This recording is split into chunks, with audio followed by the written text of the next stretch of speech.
The end of an era. French forces have begun withdrawing from Chadian soil, concluding 6 decades of French military presence in the country.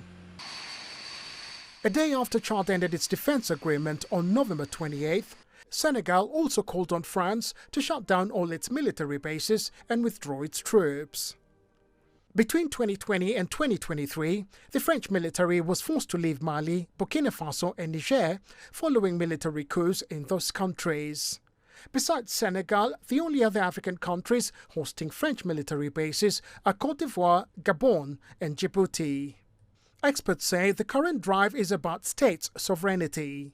The perception among most people in West African Francophone countries is the fact that critical decisions about state building, about national progress, about economic development, political development have to be made and backed up by France before they can exercise their own sovereignty. And they consider the fact that the military establishment of France is still operating within their land. That kick them out is the first point to make a point to France that we really want to demand our full independence after 60 years.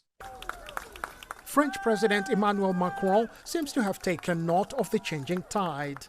In November, he received proposals from a military review in Africa that could see Paris reduce its military presence on the continent and focus instead on training and logistics with partner states. But many analysts warn that France's influence on Africa cannot be understated. France's establishment is still so much alive in Francophone countries. Most people are only looking at it from the military establishment alone. French businesses pervade the entire countries that we're talking about here in terms of manufacturing, fast-moving consumer goods in the tourism sector, in the hospitality sector, in the education sector.